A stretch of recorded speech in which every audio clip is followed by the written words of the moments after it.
Malgré tout, quand même, une question. Est-ce que vous redoutez éventuellement que ça se fasse au détriment aussi de la présomption d'innocence? Je pense à une question toute bête. Il y a aujourd'hui ce débat sur la programmation ou la déprogrammation, par exemple, des livres, enfin des films, pardon, de Richard Berry. Il y a la question aussi des films, tout simplement aussi, de Gérard Depardieu. Est-ce qu'il faut aujourd'hui, par exemple, ne plus diffuser les films de Gérard Depardieu puisqu'il est accusé, pour l'instant une enquête est ouverte, accusé de viol? Non, moi je pense qu'il ne faut pas arrêter de les diffuser, juste je n'irai pas les voir, c'est tout. Et je pense que chacun et chacune est libre d'aller ou pas voir ces films.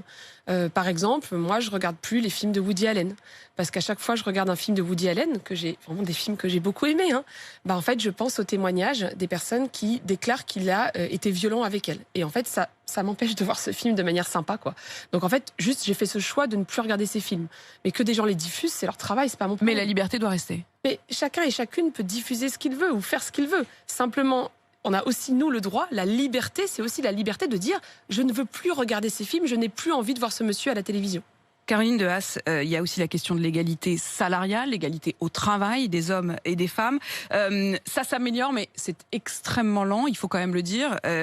Et puis, il y a cette proposition de loi du groupe La République En Marche qui doit déposer donc aujourd'hui une proposition de loi pour que toutes les entreprises de plus de 1000 salariés, eh bien, dans le triangle en haut de la hiérarchie, c'est-à-dire dans les 10% des postes des plus hautes responsabilités, il y ait 30% qui soient occupés par des femmes d'ici à 5 ans et 40% d'ici à 8 ans. Est-ce que ça va dans le bon sens? Est-ce que c'est suffisant? Ça va dans le bon sens. C'est pas du tout suffisant. C'est-à-dire que si on prend que le haut de la pyramide, j'avais eu un débat là-dessus avec Laurence Parisot, l'ancienne patronne du MEDEF, qui disait mais Caroline, si on fait changer les choses en haut de la pyramide, ça va tirer tout le monde. Vous savez, c'est plus le ruissellement, c'est genre on va tirer tout le monde. Ça ne marche pas en fait. Une des mesures qui permettrait d'améliorer l'égalité professionnelle entre les femmes et les hommes, par exemple, ça serait d'augmenter le SMIC. Parce que les femmes sont majoritaires parmi les travailleurs, travailleuses au SMIC et des bas salaires en fait. Et le fait d'augmenter le SMIC permettrait d'améliorer la situation. Et puis il y a un autre angle mort des entreprises. C'est la question du harcèlement sexuel au travail qui pèse de fait sur l'égalité professionnelle. Je le rappelle, il y a une règle qui est obligatoire. Une entreprise qui est informée, donc un DRH, une direction, qui est informée d'un fait de harcèlement sexuel, c'est la Cour de cassation qui l'a rappelé en 2019, doit déclencher une enquête interne, une enquête disciplinaire pour établir la réalité des faits. Aujourd'hui, les entreprises ne le font pas, elles sont hors la loi.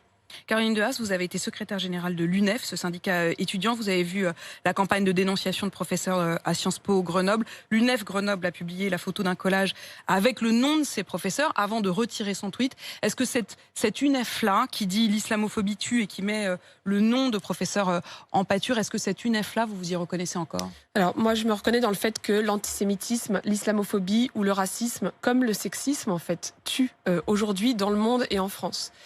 Là où je suis toujours...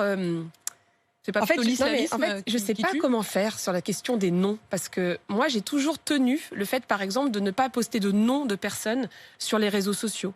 Lorsqu'il y a eu cette fameuse affaire du Sofitel, il y a quelques années, moi, je tenais de dire, en fait, je ne parle pas du cas individuel, je parle des conséquences dans la société. Mais franchement, au bout d'un moment, quand on voit comme la justice, en fait, juste nous crache à la figure quand on est victime de viol, il y a un moment où moi, je me dis, mais je comprends qu'elles aient envie de sortir les noms, les femmes victimes. Parce qu'on a tellement le sentiment qu'on ne nous entend pas et que le seul moyen de se faire entendre, en fait, c'est de dire les choses. Vous comparez ça avec des professeurs qui tiennent un cours? Non, ce que je dis simplement, c'est que cette question de dénoncer des noms de personnes, moi, je ne suis pas favorable à ça. Ce que je dis juste, c'est que je sens en moi une tension de dire, mais il faut aussi que la justice, elle fasse son travail. Préserver l'innocence et en même temps, effectivement, faire avancer les choses. Votre livre, Caroline de Haas, En finir avec les violences sexistes et sexuelles, c'est un manuel d'action et c'est publié chez Robert Laffont. Merci d'être venu en studio.